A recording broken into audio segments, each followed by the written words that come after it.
mazingira yetu na Tanzania ijayo. Wajibike sasa, dhibiti matumizi ya plastiki. Hiyo ni kauli mbiu ya maadhimisho ya siku ya mazingira duniani.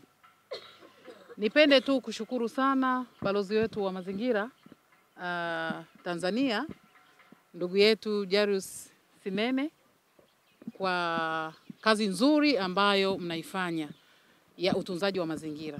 Lakini kipekee nimpongeze mwalimu mkuu wa shule hii ya Msoma Tech kwa kazi nzuri ambayo ameifanya ukishirikiana na wanafunzi hawa katika utunzaji wa mazingira, hasa miti yetu hii ambayo tunaiona hapa leo. Katika mradi huu wa miti, ninaona jinsi gani miti hii ambavyo kwa kweli inapendeza na imekuwa vizuri. Nipende kuchukua nafasi hii kumpongeza Rais Samia Suluhu Hassan hasa katika kuhakikisha kwamba anatekeleza ilani ya Chama cha Mapinduzi ya utunzaji wa mazingira. Rais wetu amekuwa mstari wa mbele kabisa kuhimiza upandaji wa miti, kwamba kila mwaka hatuna budi kupanda miti ili tuweze kutunza mazingira. Na hili limefanyika katika maeneo mbalimbali ndani ya nchi yetu, lakini katika taasisi mbalimbali kama ambavyo tunaona leo katika shule yetu hii ya Msoma Tech. Miti hii iko hapa na imekuwa vizuri. Kwa kweli hamasa hii imeleta tija sana kubwa ambayo imewezesha utunzaji wa mazingira, na tunaona kabisa tunapokuwa na miti inatusaidia katika mambo mengi. Kivuli, lakini kupata kuni, lakini vile vile inatusaidia sana kutunza unyevunyevu. Lakini pia niseme tu katika utunzaji wa mazingira hatukomei hapo, lakini pia ipo mpango mkakati ambao rais wetu amekuwa akiusimamia na kusisitiza wa kukabiliana na mabadiliko ya tabia nchi. Hapa amekuwa akitoa hamasa kubwa kabisa kwamba ni vizuri wananchi wetu wakatumia kilimo himilivu, lakini pia usimamizi wa maji na pia kutunza maeneo ya ekolojia ili kusaidia utunzaji wa mazingira yetu. Lakini hakukomea hapo, amesisitiza matumizi ya nishati safi. Tukisema nishati safi, Rais wetu Samia Suluhu Hassan amesisitiza sana juu ya matumizi ya nishati mbadala kama vile nishati ya maji, nishati ya upepo, ili tuweze nishati ya umeme, ili kuweza kuondokana na matumizi ya nishati ya diesel au mafuta ambayo yanaendekeza uchafuzi wa mazingira. Lakini kikubwa zaidi ametoa msisitizo mkubwa zaidi kwamba utunzaji wa mazingira si swala la labda kiongozi peke yake. Hapana, ni swala letu sote. Tunatakiwa sisi sote tusimame imara kutunza mazingira yetu. Na hivyo amesisitiza usafi wa mazingira. Kila mwezi kuna utaratibu wa kutunza mazingira yetu. Lakini kutunza mazingira ili kusafisha, kuondoa taka ngumu na kuhakikisha kwamba tunaondoa taka za plastiki ili tuweze kuwa na mazingira safi. Nipende kuchukua nafasi hii kwanza kabisa kuwapongeza sana uongozi wa shule yetu hii ya Msoma Tech kwa kazi nzuri, mkiwemo nyie wanafunzi. Nina imani haya yaliyofanyika hapa ya upandaji miti na miti yetu hii ambayo imekuwa vizuri, ujuzi huu tusiukomee hapa. Tupeleke na nyumbani pia. Tupande miti katika maeneo ya majumbani kwetu. Hapo vipi? Ili tuweze kutunza nini? Mazingira. Lakini pia tuondoe matumizi ya nini? Ya plastiki. Tuondoe matumizi ya plastiki. Ili hizi plastiki kama alivyosema balozi wetu, ndugu yetu Jairus Sinene, ili ziweze kutumika kuwa recycled, ili ziweze kutengeneza bidhaa tena upya. Baada ya kusema hayo, nianze kwa kujitambulisha. Okay. Swala la usafi wa mazingira kwa kila mwezi kwa kiasi fulani kwa kweli naona limedorora. Usafi huu haufanyiki kama jinsi ilivyokuwa mwanzo. Nipende tu kutoa rai kwa viongozi wetu wa mamlaka husika, halmashauri, viongozi wetu wenye viti, kuanza kutumia siku hizi kwa kuhakikisha kwamba wanahamasisha wananchi kufanya usafi, ili mazingira yetu yaendelee kuwa safi, lakini pia kupunguza matumizi ya plastiki. Kwa sababu tunapofanya usafi tunaangalia kuna matumizi ya plastiki kwa kiasi gani, vimetawanyika kwa kiasi gani, ili tuweze kudhibiti na kuhamasisha jamii yetu kuhakikisha kwamba inazingatia siku hizi za usafi zilizowekwa kwa kila mwezi zinafanyika vizuri kama ilivyokuwa. Na hii itasaidia kabisa kuboresha mazingira yetu kuwa safi na salama, kuanzia mazingira ya kawaida, lakini mazingira ya matumizi ya vyoo vyetu na mazingira mengine. Natoa rai kwa viongozi husika kwamba watoe hamasa zaidi tena na kuamsha na kuwakumbusha viongozi wanaohusika, wenye viti wetu wa mitaa, wenye viti wetu, viongozi watendaji katika mitaa yetu na kata, kuhakikisha kwamba swala hili la siku za kufanya usafi linazingatiwa na wananchi wanashiriki pasavyo kufanya usafi. Yangu ni Ahidi Jailos Sinene, balozi wa mazingira Tanzania, lakini ni afisa elimu taaluma mkoa wa Mara. Mbele yenu nataka kusema mpango ambao tulijiwekea kama mkoa, lakini kama halmashauri, lakini pia mimi kama balozi.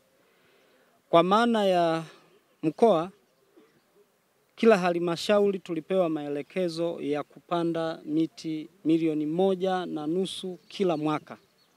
1.5 milioni kila mwaka, ambapo halmashauri zetu zimeendelea kutekeleza maelekezo haya kulingana na bajeti zao kama maelekezo ya serikali kupitia ofisi ya makamu wa rais, mazingira na muungano. Hivyo ukienda kwenye kila halmashauri imetekeleza kwa asilimia zake kuhakikisha hiyo miti inatekelezwa. Lakini kwangu mimi kama balozi wa mazingira kuhamasisha kwenye mkoa huu, nilipanga kila halmashauri iwe na miti, ipande miti ya sampo hata kila shule 5,000, ambapo nina halmashauri 9. Miti iliyotakiwa ni miti 45 kwa uhamasishaji wa balozi wa mazingira. Na zoezi hili kwa taarifa zote nilizozikusanya ni miti 35,000 mpaka sasa imepona, na miti 10,000 ndio iliyokufa kwa sababu mbalimbali, ikiwemo sababu za mifugo na jamii nyingine kutotambua umuhimu wa utunzaji wa mazingira. Wanang'oa, lakini mifugo pia inakula, ndio changamoto kubwa. Lakini ni shule chache ambazo zina shida ya maji kumwagilia. Tunapanda hii miti mara nyingi kwenye maeneo ya taasisi ili imwagiliwe na itunzwe. Hivyo kwa hapa halmashauri hii ya Msoma na Msoma DC ni miti 25,000 imepona. Miti 25,000 kwa taarifa nilizonazo na ambazo nimepita site tayari miti hiyo ipo, na ikiwemo shule hii ya Msoma Teki tulipanda miti 2,000, imepona miti 1,500. Ni hatua kubwa sana, ni asilimia 95 ambapo tumeboresha mazingira kwa kupanda miti.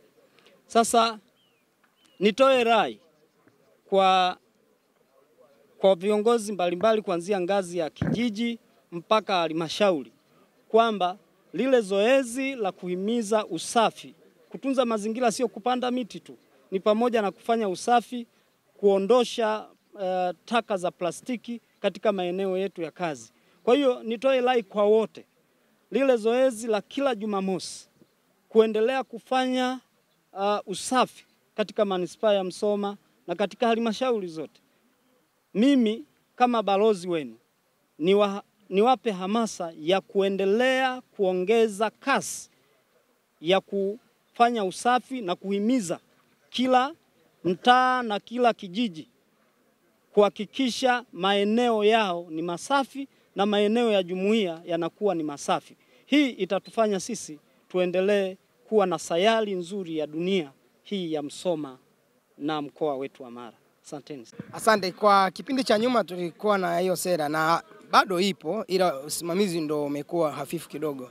Mimi ninaamini kukiwa na utashi wa kisiasa, nafasi ya viongozi wetu wa kata wakasukuma, bado itarudi kama ilivyokuwa mwanzo, kuhakikisha kwamba kila Jumamosi ya mwisho wa mwezi watu wanashiriki kufanya usafi kwenye mazingira yao, jambo ambalo litaleta tija na kusukuma watu kufanya usafi hasa kwenye maeneo ya kijamii kama hospitali, mitaro na vitu vingine kama hivyo, ambavyo litasaidia kupunguza magonjwa ya mlipuko.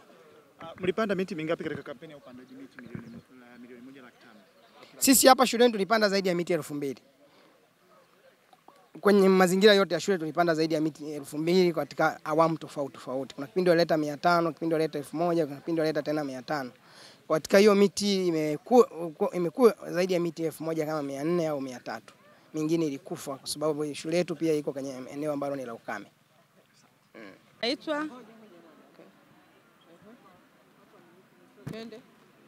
Jina langu naitwa Theopista Mashauri, mkuu wa shule ya sekondari Mwisenge. Siri ya mafanikio kuhusu kutunza mazingira ni mkakati wa shule kuhakikisha kwamba Mwisenge inakuwa ya kijani. Kila mwanafunzi anayeanza kidato cha kwanza tunamkabidhi mti kiasi kwamba anautunza hadi anapomaliza kidato cha 4, mti unabaki ni mali ya shule. Kwa majina naitwa Zabroni Yohana Martini, mwanafunzi wa shule ya msingi sekondari. Nasoma kidato cha 3A. Kwenye kuhamasisha mazingira tumekuwa na utaratibu hapa shuleni kwa kila mwaka ambao huwa tunapewa miti, tunapanda na tunaitunza, kumwagilia maji na kuhakikisha inaota na kuisimamia na kuwazuia wanafunzi ambao wanaharibu miti. Huu mkakati wa kupanda miti shuleni ni utaratibu wa shule wa kila mwaka ambao unasaidia katika kupata vivuli vya kujisomea na shughuli zinginezo.